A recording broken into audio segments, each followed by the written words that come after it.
जब रात होती है तो हम एक दिया जला लेते हैं और उसकी रोशनी में खुद को महफूज समझते हैं, मगर उस रोशनी के परे जो अंधेरा है वो अपने अंदर बहुत सारी कहानियां समेटे हुए है और इन्हीं कहानियों को आप तक लेकर आता है रात के अंधेरे में।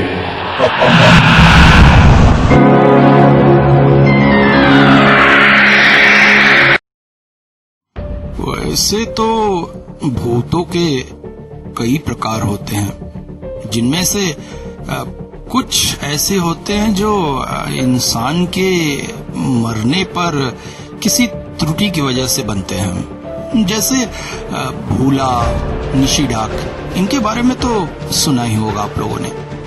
मगर एक ऐसा नाम भी है जो बहुत ही अनजाना है, बहुत कम लोगों ने ही इसे सुना होगा। गांव के बहुत ही अंदरूनी इलाकों में इसके बारे में जानकारी है, और जो जानकारी है वो बांटी नहीं जाती है। इसका नाम लेने में भी लोग डरते हैं। वो है कानाउला। कानाउला प्रेत की एक ऐसी प्रजाति होती है जो बहुत शक्तिशाली होती है। होती निशी और भूला की तरह ही है, इसलिए इन्हें पहचानना बहुत मुश्किल होता है। मगर निशी और भूला जहां लोगों को भटकाते हैं और पानी में डुबोकर या ऊंचाई से गिराकर मारते हैं, कानाउला किसी भी तरह से मार सकता है और बहुत तड़पा तड़पा कर मारता है। वैसे साधारणतः कोई भी कानाउला नहीं बन जाता है। जब भी किसी मनुष्य की मृत्यु होती है तो तिथि अनुसार कुछ दोष लगता है, जिसमें से एक बात दोष उतना खास नहीं होता है, वो व्यक्ति की मृत शरीर के साथ ही नष्ट हो जाता है। मगर द्विपाद, त्रिपाद और चतुर्पाद दोष होने पर वो बहुत ही भयंकर होते हैं, और इनका निवारण के लिए भी जो प्रक्रिया है वो तो और भयंकर है। खैर, उसके बारे में फिर कभी बात करेंगे। आज तो बात कानाउला की। वैसे कानाउला प्रेत की एक और खासियत होती है, वो ये कि मरने से पहले उस व्यक्ति के साथ किसी ने धोखाधड़ी की हो, या फिर उसे बहुत परेशान किया हो, उसे दिग्भ्रमित करके जगह जगह बिना मतलब घुमाया हो, और ऐसे में वितृष्ण होकर मरा हुआ इंसान कानाउला प्रेत बनता है।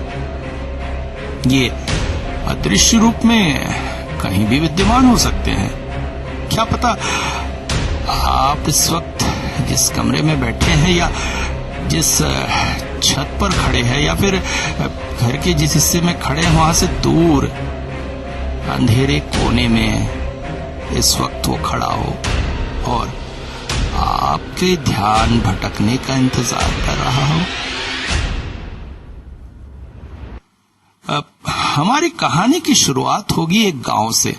गांव का नाम उतना मायने नहीं रखता है, कोई भी गांव हो सकता है, आपका भी गांव हो सकता है। इस गांव में सब कुछ वैसा ही था जैसे होता है। गांव में रहते थे दो भाई, राधे और मोहन। राधे ऐसे तो स्वभाव से बहुत ही बिगड़ा हुआ था। शराब और गांजे का नशा करना उसकी आदत थी। गुंडा प्रवृत्ति का भी था। गांव में अक्सर लोगों से मारपीट करता फिरता था। मगर राधे की एक बहुत बड़ी गुण था, वो था नारियल रस्सी बुनना। गांव में राधे से अच्छा नारियल रस्सी बुनने का कारीगर कोई भी नहीं था, और रस्सी भी ऐसी मजबूत कि 10 सालों तक उससे बुना खाट न टूटे। बस यही गुण उसे जिंदगी में ठहराव दिए हुए था। चाहे जितना भी नशा करे, पैसों की कभी कमी नहीं होती थी। क्योंकि उसकी कारीगरी उसके पास थी। जब राधे अपनी रस्सी बुनने की मशीन पर बैठता तब देखने वाली स्थिति होती थी। इसके चलते उनके पारिवारिक स्थिति भी अच्छी ही थी। छोटा भाई खेती वगैरह करता था और वो रस्सी बुनता था। दोनों साथ ही रहते थे। विवाह दोनों का ही अभी हुआ नहीं था, माता पिता नहीं थे।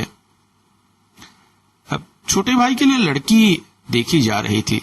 राधे का स्वभाव देखकर कोई से लड़की देगा, इस बात में थोड़ी अनिश्चितता थी कि ऐसे ही समय में गांव में आई मुख्य मंदिर के पुरोहित की भतीजी, अप्रतिम सुंदर, नाम सुदर्शना। यही कोई 20-22 साल की होगी।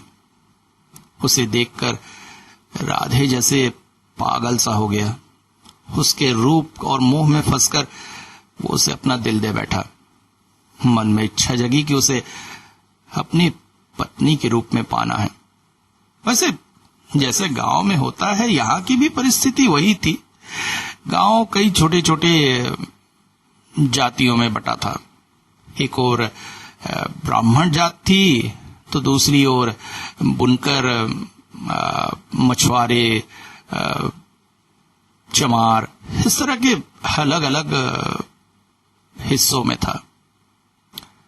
राधे बुनकर जाति से था। सुदर्शना को अक्सर गांव में आते जाते देखकर वो पागल सा हुआ जा रहा था।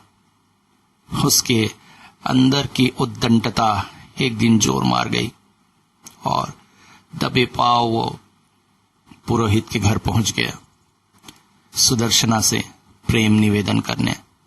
मगर बदले में मिली अच्छी खासी पिटाई। पुरोहित और उनके दोनों बेटों ने उसे पकड़कर बहुत मारा। हरामखोर, बौना होकर चांद को पकड़ने की इच्छा।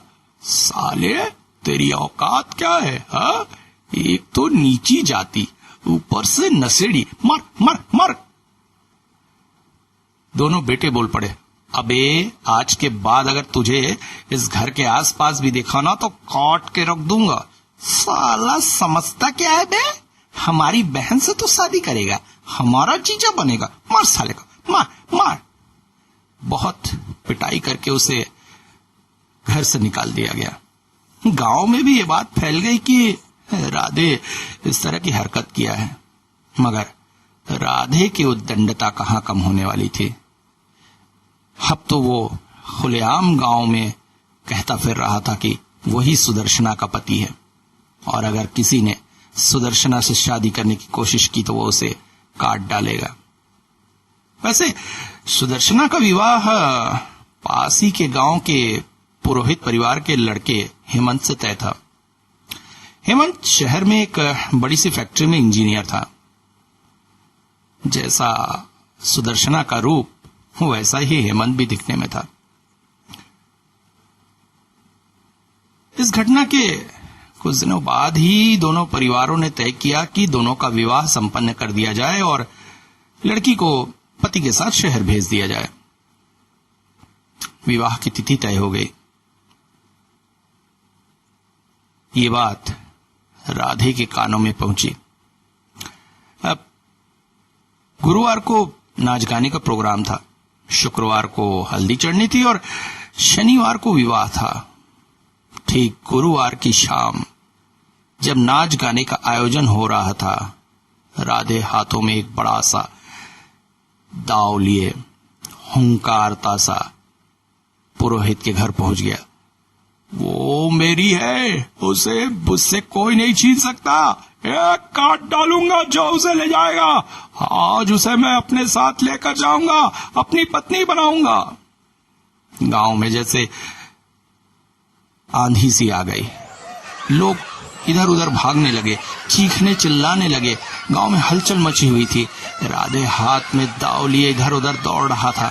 तभी अचानक पुरोहित का बड़ा बेटा पीछे से जाकर धीरे से हमला करते हुए राधे को अपने हाथों में जकड़ लिया। छोटे बेटे ने पकड़कर उसके हाथों से दाव छीन लिया। बस इतना होना था कि उसके बाद तो जैसे गांव के सारे लोग राधे पर टूट पड़े। हर कोई इसे बुरी तरह से पीटता जा रहा था। ये बात जैसे ही राधे के छोटे भाई को पता चली, वो दौड़ता हुआ रोता हुआ पहुंच गया।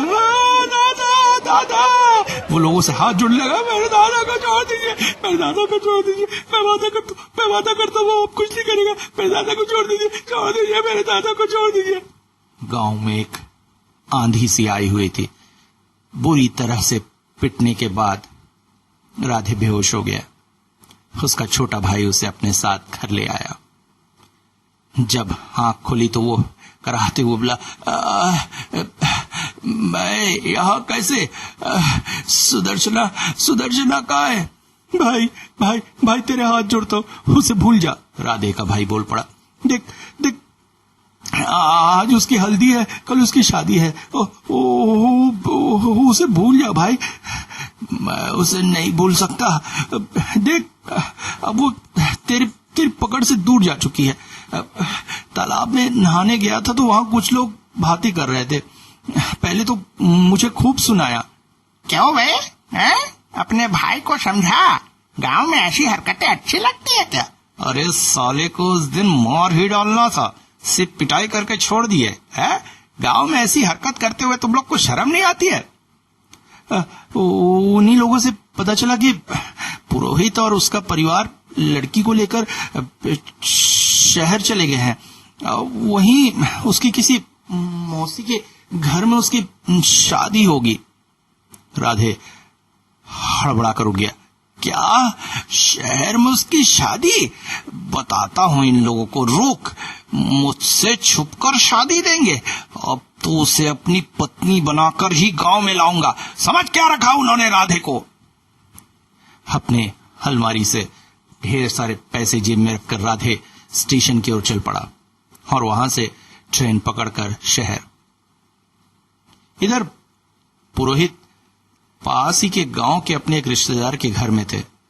गांव में यह बात फैला दी गई कि वो शहर में शादी देने गए हैं और जैसे ही राधे शहर की ओर निकला, गांव में लौटकर धूमधाम से शादी हुई। शादी भी ऐसी कि पूरे गांव में शादी की चर्चा थी। दूसरी ओर राधे शहर में पागलों की तरह पुरोहित उसके परिवार और शादी को ढूंढता रहा और जब कुछ न मिला तो थका हारा सा गांव लौट आया। पूरा शरीर धूल मिट्टी से सना थका हारा राधे घर पहुंचा। उसके भाई ने उसे बताया, दादा दादा, आप तो भूल जा, उस लड़की की शादी हो गई है। तो उन लोगों ने ये सब झूठ फैलाया था। गांव में ही शादी हुई है। क्या भव्य शादी थी। अब वो अपने पति के साथ तमिलनाडु घूमने गई है और वहीं से शहर चले जाएगी। राधे प्रतिशोध की ज्वाला में चल गया। क्या? मुझे पागल कुत्ते की तरह शहर में घुमाया और यहाँ ये सब क्या? मेरे साथ इतना बड़ा धोखा, इतना बड़ा छल। मैं इन लोगों को ऐसा मजा चखाऊंगा, अब देख तू मैं क्या करता हूं। अगली सुबह गांव के बाहर के बरगद के पेड़ पर राधे की लाश रस्सी से लटकती हुई मिली। अपने हाथों से बनाई हुई मजबूत रस्सी से उसने फांसी लगा ली थी। जैसे ही राधे के भाई को पता चला, वो पागलों की तरह दौड़ता गया। दादा दादा, क्या किया तूने दादा? पुलिस आई, पंचनामा हुआ, लाश राधे के भाई को सौंप दी गई। अंतिम संस्कार करते हुए गांव वालों ने उससे कहा, देखो बेटा, तुम्हारा भाई तुम्हारे मुंह पर कलंक लगा गया है। अब तुम्हारा इस गांव में रहना सही नहीं। क्या कहते हो? राधे के भाई ने भी तय किया कि सच में जिस गांव में उसके भाई ने इतना सब कुछ किया, उस गांव में उसका रहना सही नहीं है। वो अपने घर पर ताला लगाकर पास ही के गांव में रहने वाली अपनी बुआ के घर चला गया। इसके बाद कुछ दिनों तक गांव सामान्य होने लगा था। सब लोग इस बात की चर्चा अवश्य करते थे, मगर धीरे धीरे इस बात को भूलने लगे थे। गांव के किराना दुकान का मालिक विनोद तिवारी एक बैलगाड़ी में शहर से किराने का सामान लेकर आ रहा था। रास्ते में अचानक लघु शंका की इच्छा हुई। गांव कुछ ही दूर था, सो गाड़ी वाले को कहा कि वो चलता रहे और खुद पासी के खेत में चले गए। शाम के करीब 8 बज रहे होंगे। चारों ओर अंधेरा फैल चुका था। खेतों में झींगुरों की आवाज आ रही थी। विनोद तिवारी लघु शंका से निपटकर पैदल ही गांव की तरफ निकल पड़े। रास्ते में चलते चलते बैलगाड़ी मिल जाती तो चढ़ जाते, नहीं तो पैदल ही गांव तक जाना था। वैसे भी रास्ता निरापद था। बीच बीच में खेतों में किसान रखवाली करते हुए दिख जाते थे, मगर चलते चलते इस रास्ते पर काफी देर से कोई किसान नहीं दिखा। तभी उन्होंने एक बात महसूस की। खेत के एक तरफ से झींगुरों की आवाज तो आ रही है, मगर दूसरी तरफ से आवाज नहीं आ रही है। जैसे झींगुरों को महसूस हुआ कि उस ओर कोई है, इसलिए वो चुप हो गए। विनोद तिवारी थोड़े से भयभीत हुए। एक बार मुड़कर देखा तो कोई भी न था, मगर अगले ही पल उन्हें महसूस हुआ कि जैसे जैसे वो चल रहे हैं, उनसे कुछ फासले पर खेतों में किसी और के भी पैरों की आवाज है। विनोद तिवारी ने अपनी चाल थोड़ी तेज कर दी। खेत के उस हिस्से में यहां पर एक बड़ा सा पानी का गड्ढा पड़ता था। तिवारी जैसे ही उस गड्ढे के पास से गुजरे, गड्ढे पर किसी के कूदने की तेज आवाज आई और उसके साथ ही गड्ढे से बाहर निकलने की भी आवाज आई। तिवारी समझ गए उनके पीछे कोई ना कोई मुसीबत है। वो तेज कदमों से दौड़ना शुरू कर दिया। मगर ये क्या, वो जितना तेज दौड़ रहे थे, पीछे से आ रहे पैरों की आवाज उतनी तेज होती जा रही थी। अगली सुबह गांव के एक पेड़ में एक मोटी गाय बांधने की रस्सी में तिवारी की लाश लटक रही थी। सारे गांव में हलचल सी मच गई थी। गांव का हर एक बंदा भयभीत था। शाम ढले लोगों ने घरों से निकलना कम कर दिया था। उस दिन गांव के पुरोहित अपने परिवार के साथ भोजन के लिए बैठ रहे थे कि तभी उन्हें दीर्घ शंका महसूस हुई। गांव में इन सब कामों के लिए घर से थोड़ी दूरी पर ही शौचालय बनाया जाता है।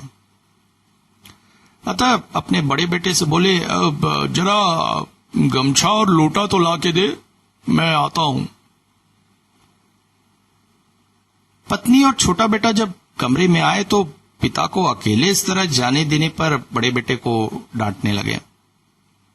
जैसा माहौल है, ऐसे में किसी का साथ में रहना अत्यंत आवश्यक था। बड़े बेटे ने भूल सुधार के लिए पिता के पास जाने की बात कही और घर से निकल गया। शौचालय के पास ही पहुंचा था कि देखा पिता दूर मैदान की तरफ देखकर खड़े हुए हैं। वो पूछ बैठा, क्या हुआ पिताजी? किसी औरत के रोने की आवाज नहीं आ रही है तुम्हें? उसने कान लगाकर सुना। गांव में रात में निशब्दता छाई रहती है। ऐसे में छोटी छोटी आवाज भी आराम से सुनी जा सकती है, मगर उसे कुछ भी नहीं सुनाई दिया। वो बोला, कहा पिताजी? अरे गौर से सुनो। अच्छा एक काम करो, घर जाकर मेरी लाठी और एक लालटेन लाकर दो, मैं देखता हूं। बड़ा बेटा घर लौट आया और लाठी लेकर चला गया। कुछ ही देर में पुरोहित घर वापस आए। पत्नी ने पूछा, अरे तुम, बड़ा बेटा कहां गया? बड़ा बेटा वो मेरे पास कब आया था? पत्नी और छोटा बेटा चौंक उठे। वो बोला, अरे पिताजी, भैया तो लाठी और लालटेन लेकर आप ही की तरफ गए थे। उन्होंने कहा आपने मंगाया है। क्या?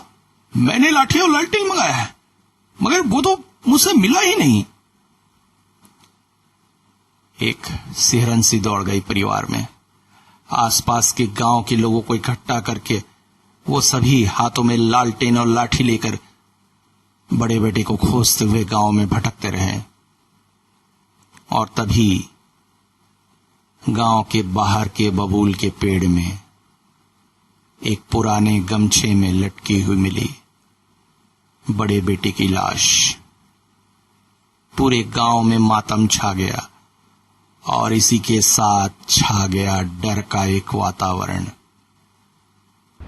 क्योंकि कोई था जो गांव में हत्याएं कर रहा था। यही नहीं, इसके बाद धीरे धीरे गांव के पशु पक्षी भी गायब होने शुरू हो गए। कभी किसी के गाय घर से कोई गाय चोरी हो जाती, तो कभी किसी के मुर्गी के दबड़े से मुर्गियां गायब हो जाती। पूरा गांव इस बात से परेशान था। तभी आगमन हुआ पास ही के गांव में रहने वाले तांत्रिक अघोरीनाथ का। अघोरीनाथ तंत्र विद्या में सिद्धहस्त तांत्रिक थे, जिन्होंने न जाने कितने ही गांवों को प्रेत और ऐसी ही शक्तियों से मुक्ति दिलाई थी। गांव के अंदर प्रविष्ट होते ही साथ अघोरीनाथ उस सूंघने लगे। अरे गांव में तो भूला का आतंक है। हाँ, तुम लोग क्या करते हो? कोई राधे नाम का व्यक्ति मरा है क्या? सब आश्चर्यचकित हो गए। हाँ, अरे वो भूला बनकर आतंक मचा रहा है। ठीक है, मुझे एक तांत्रिक पूजा करनी होगी, तभी मैं इसका नाश कर सकूंगा। घबराओ मत, अब उस दुष्ट की दिन भर आए हैं। उस रात को अमावस्या थी। अघोरीनाथ ने हवन का आयोजन किया। हाथों में दिया लेकर एक हाथ से वो हवन कुंड में आहुतियां डाल रहे थे और मंत्रोच्चारण कर रहे थे। ओम काली काली काली काली के ओम आयम ह्रीम क्लीम चामुंडाय विच्चे ओम ग्लूम ह्रीम क्लीम चामुंडाय स्वाहा ओम मां काली काली काली काली के ओम काली काली काली काली चामुंडाय विच्चे। तभी अचानक दूर से आसमान में तेज आंधी की आवाज आने लगी। चारों ओर तेज धूल उड़ने लगी। आसपास एकत्रित गांव वाले भयभीत होकर इधर उधर छुपने लगे। चारों ओर हवा का तेज बवंडर था और तभी सबके सामने उस बवंडर के ऊपर हवा में तैरता हुआ सा प्रकट हुआ राधे।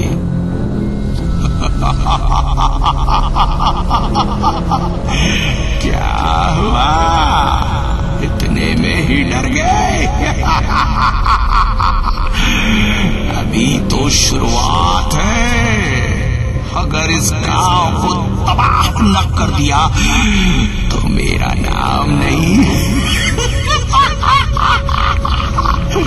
अरे तुम लोगों को ये तांत्रिक बचाएगा। सब भयभीत होकर उसे देख रहे थे। मेरे से मेरा प्यार छीना तुम लोगों ने। पागलों की तरह मुझे शहर में भटकाया झूठ बोल के। एक एक को मारूंगा, चन चन के मारूंगा एक एक को। तभी तांत्रिक ने पास में पड़ा एक धागा तेजी से उसकी ओर फेंका। ओम काली काली के मगर राधे उससे बचकर आस पास गोल गोल घूमने लगा। तांत्रिक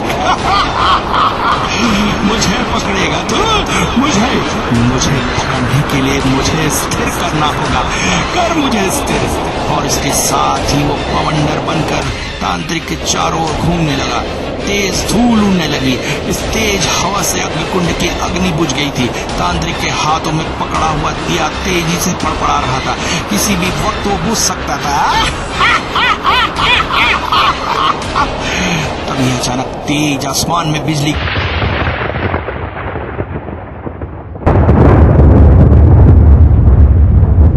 साथ ही तांत्रिक के हाथों का दिया बुझ गया। तेज धूल में सबने देखा तांत्रिक जैसे गायब सा हो गया। कुछ देर तक तेज आंधी चलने के बाद गांव में सब कुछ सामान्य हुआ और इसके साथ ही अगली सुबह गांव के एक पेड़ में तांत्रिक की लाश रस्सी से लटकती हुई मिली। अब गांव में भयानक हलचल मच चुकी थी। सभी भयभीत हो चुके थे, समझ चुके थे कि मौत का तांडव उनके सर पर खेल रहा है।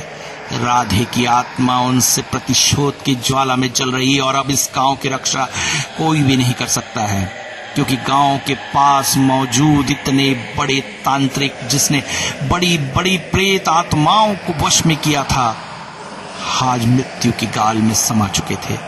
राधे के प्रतिशोध की ज्वाला तेजी से जल रही थी। आसपास के गांव में ये बात फैलने से लोगों ने इस गांव की तरफ आना बंद कर दिया था। गांव में व्यापारी, मछुआरे आदि कोई भी नहीं आ रहे थे। धीरे धीरे गांव के लोगों की आर्थिक स्थिति भी खराब होने लगी। खेतों की देखभाल के लिए लोग रातों को खेतों में न रुक सकते थे, जिससे जंगली पशु खेतों को बर्बाद कर दिए जा रहे थे।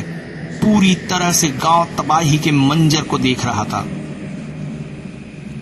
तभी रात में नदी किनारे बहुत हलचल की आवाज आने लगी, जैसे बहुत सारे लोग वहां ठहरे हुए हैं। गांव के सभी लोग आश्चर्यचकित और भयभीत होकर अपने घरों से इस आवाज को सुन रहे थे, मगर किसी की भी हिम्मत न थी कि नदी किनारे जाकर देख सके कि आखिर हो क्या रहा है।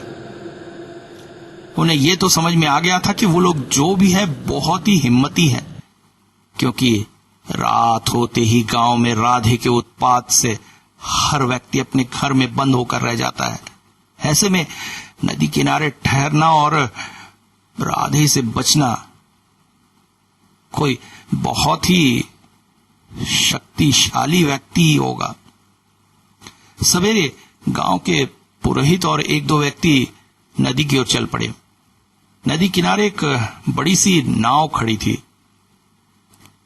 आसपास एक दो नाव चलाने वाले भी थे और तभी उनकी नजर पड़ी जमीन से कुछ उठाकर सूंघ रहे एक 50-55 साल के व्यक्ति पर, जिसने कुर्ता और धोती पहना हुआ था लाल रंग का। सिर पर लाल चंदन का तिलक था और चेहरा अत्यंत तेजोमय दिखाई दे रहा था। पुरोहित दौड़कर उसके पास गए। महाराज, प्रणाम स्वीकार करें। महाराज, आप कौन हैं? आप कोई बहुत बहुत शक्तिशाली व्यक्ति हैं, वरना गांव में रात को खुले में रात बिताना संभव नहीं। तभी पास से एक नाविक बोल पड़ा, अरे बाबा को नहीं पहचाना? ये है बाबा त्रिलोकीनाथ।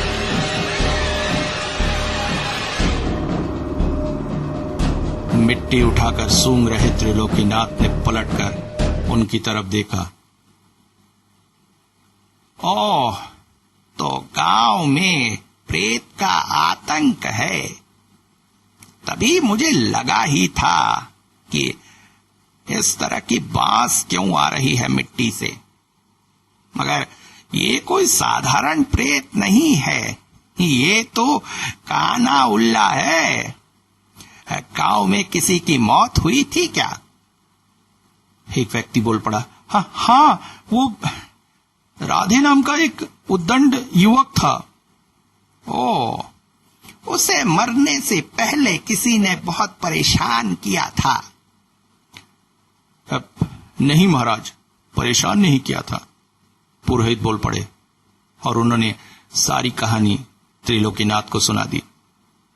सुनकर त्रिलोकीनाथ बोले, जो भी हो, उसकी मौत से पहले उसे दिग्भ्रमित किया गया था और इसी बात ने उसे आत्महत्या करके प्रेत योनि में काना उल्ला बना दिया है।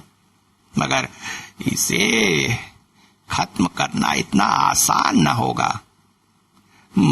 बाबा बाबा अब आपका ही सहारा है। सभी गांव वाले पुरोहित के साथ साथ त्रिलोकीनाथ के पैरों पर गिर पड़े। अरे अरे अरे, क्या कर रहे हो तुम लोग? ठीक है, मगर आज तो कुछ ना हो सकेगा। मैं अपनी बेटी की शादी में जा रहा हूं। उसी के लिए सामान लेने शहर गया था। रात हो जाने की वजह से नाव यहीं रोकना पड़ा। आज शाम को मेरी बेटी का कन्यादान है, वो करके मैं आता हूं, फिर गांव को मुक्ति दिलाऊंगा। मगर वो सब बोले, बाबा बाबा ये क्या कह रहे हैं आप? अगर आपने कुछ नहीं किया तो हम सब बर्बाद हो जाएंगे। एक रात और नहीं बाबा, अब हम ये झेल नहीं सकते। अरे मगर ठीक है। उन्होंने नाविक से पूछा, तुम लोग एक रात और यहां रुक सकोगे? अरे बाबा, आप है तो डर किस बात का? इन गांव वालों को मुक्त कर ही दीजिए। ठीक है, मैं इनकी मदद करने को तैयार हूं, मगर कुछ समय चाहिए होगा मुझे। इसके बाद त्रिलोकीनाथ ने गांव से कुछ तेज तर्रार लड़कों को मंगाया और उन्हें कुछ काम सौंपे, जिसमें से एक उनके गांव जाकर कुछ सामान लाना था, एक पास ही के गांव जाकर राधे के भाई को बुलाना था और उससे उसका घर खुलवाना था। शाम होते होते सारे काम हो गए। त्रिलोकीनाथ ये सब काम करवाकर पता नहीं कहीं गायब हो गए थे। गांव वाले आपस में बात करने लगे, बाबा कहाँ चले गए क्या पता? अरे वो तो सारे काम सौंप कर कहीं गए थे, मगर उनका तो पता ही नहीं। अरे बाबा गायब हो गए, कहीं राधे से डरकर चले तो नहीं गए। गांव में विभिन्न तरह की बातें हो ही रही थी कि अचानक एक नाव नदी पर आकर रुकी। पुरोहित की बेटी और उसका पति अपने मायके के लोगों से मिलने के लिए आए थे। पुरोहित लगभग रोते हुए दौड़ पड़े, बेटी बेटी तू इस समय क्यों आई है? हाय भगवान, मेरी किस्मत। वो तो तुम लोगों से बदला लेने के लिए ही तड़प रहा है और तू उसके मुंह में चले आई। मगर शाम ढल रही थी, अब नाव करके वापस भी नहीं जाया जा सकता था। इसलिए पुरोहित ने अपनी बेटी और दामाद को घर के एक कमरे में सुरक्षित रखा, बाहर पहरा लगा दिया। सब भयभीत थे, मगर त्रिलोकीनाथ का कहीं अता पता न था। धीरे धीरे रात ढलने लगी और तभी सुदर्शना के कमरे में एक आवाज गूंजी, सुदर्शना तुम आ गई हो। देखो तुम्हारे लिए मैंने आत्महत्या कर ली। तुम्हारे विछोह में मैं जीवित नहीं रह सकता, इसलिए मैं मर गया। तुम मुझसे प्यार करती हो ना? सुदर्शना नींद से जाग गई, बोल पड़ी, हाँ राधे, मैं तुमसे प्यार करती हूँ। तो आओ मेरे साथ। बाहर का दरवाजा खुल गया। सुदर्शना राधे के पीछे पीछे चल पड़ी। दोनों गांव के बाहर एक बड़े पेड़ के नीचे पहुंचे। राधे बोला, तुम्हें एक खेल खेलना होगा। एक रस्सी में गर्दन डालकर झूल जाओ, बड़ा अच्छा लगेगा, ज्यादा दर्द नहीं होगा। उसके बाद तुम मेरे पास आ जाओगी। फिर हम दोनों हमेशा साथ रहेंगे। ठीक है राधे, मगर रस्सी कहाँ है? राधे चौंक पड़ा आसपास ढूंढा मगर कहीं रस्सी न थी। वो तेज तूफान का रूप लेकर गांव पहुंच गया। गांव में हर घर में उसने ढूंढा मगर कहीं भी उसे रस्सी का टुकड़ा ना मिला। आश्चर्य, गांव में अक्सर गाय बैल के गले में रस्सी बंधी रहती है। उसने वहां भी खोजा मगर किसी के भी गाय बैलों को आज रस्सी से नहीं बांधा गया था। लोगों के घरों में गमछा आदि का टुकड़ा भी तो पड़ा रहता है। उसने वो भी ढूंढा मगर उसे वो भी नहीं मिला। राधे गुस्सा उठा। ओह, तो मुझसे बचाने के लिए गांव से सारी रस्सियां कपड़े सब गायब कर दी गए, छुपा दिया गया है। कोई बात नहीं, मैं भी राधे हो राधे। राधे अपने घर की ओर चल पड़ा। देखा तो घर का दरवाजा खुला हुआ था। अंदर गया और अपनी रस्सी बनाने की मशीन पर बैठ गया। तेजी से उसने रस्सी बुनना शुरू कर दिया। ऐसी रस्सी बुनूंगा कि सुदर्शना आराम से मरेगी, आराम से मरेगी। तभी अचानक उसके कानों में पड़ी मंत्र की आवाज। ओम काली काली काली के काल दर्शना काल रूपिणी मां काली। ओम ऐं ह्रीं क्लीं। राधे चीख उठा। वो अब हिल नहीं सक रहा था। आसपास के कमरे की सारी खिड़कियां बाहर से बंद कर दी गई थी। बाहर का दरवाजा भी लगभग बंद ही था। वो चीख उठा, नहीं, धोखा दिया है मुझे इस कमरे में बांध दिया है, मैं तुम लोगों को देख लूंगा। तभी बाहर के दरवाजे पर प्रकट हुए सुदर्शना। अब तक जो सम्मोहित से महसूस हो रही थी उसका सम्मोहन टूट गया था और ठीक उसके पास खड़े थे त्रिलोकीनाथ, मां के मंत्रों का उच्चारण करते हुए। ओम काली काली काली काली के तांत्रिक, तूने मुझसे टक्कर ली है, मैं तुझे नहीं छोड़ूंगा।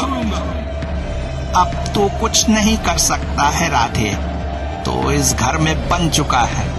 तेरी शक्तियां बवंडर ही है जो घर से बाहर ही काम करेंगी, यहाँ तो कुछ नहीं कर सकेगा। दुष्ट, ये सारा खेल मेरा ही रचा हुआ है। मैंने ही लड़कों को भेजकर सुदर्शना और उसके पति को बुलाया था ताकि तुझे दिग्भ्रमित कर सकूं। मैंने ही तेरे भाई से चाबी मंगाकर इस घर को खुलवाया था और गांव से सारी रस्सियां मैंने गायब करवा दी। तू इन्हीं रस्सियों से लोगों को मार रहा था ना, मुझे समझ में आ गया था। तुझ में इतनी ताकत नहीं है कि तू लोगों को मार सके, इसलिए लोगों के गाय बैल खोलकर उनकी रस्सियां ले जाता था और उसी से लोगों को मारता था ताकि उन्हें महसूस करा सके कि मरते हुए तुझे कैसा दर्द हुआ था। मगर तूने जो किया वो सब गलत था। ठीक है, तेरे साथ जो किया गया वो गलत हुआ, मगर एक लड़की जो तुझसे प्यार नहीं करती है उस पर अपना हक जमाना, उसकी शादी में बाधा डालना, क्या ये सही था? जो भी हो, मैं इससे प्यार करता हूँ, मैं इसे नहीं छोड़ूंगा। तभी अचानक त्रिलोकीनाथ ने अपने हाथों में ले लिया एक जलता हुआ दिया, जिसे देखकर राधे चौंक पड़ा। नहीं!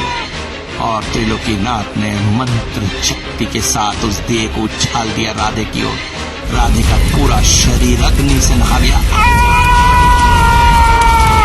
एक भयानक चीख के साथ धड़कते हुए शोले पूरे घर में भर उठे और कुछ ही पलों में जमीन पर पड़ी हुई थी थोड़ी बहुत अजली राख। इसके बाद पूरा गांव जैसे त्रिलोकीनाथ के चरणों पर लौट गया।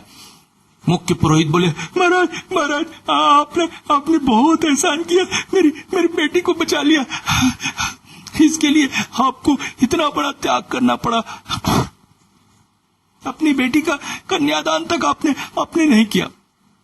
अरे इसकी कोई बात नहीं, मेरी बेटी का कन्यादान मेरे बड़े भाई ने किया है, मैं करूं या वो करे एक ही बात है। और वैसे भी मैंने तुम्हारी बेटी के प्राणों की रक्षा की है। इससे बड़ा कन्यादान का काम कोई हो सकता है क्या? कहते हुए त्रिलोकीनाथ प्रसन्नता के साथ नाव में बैठ रहे थे और पूरा गांव हाथ जोड़े हुए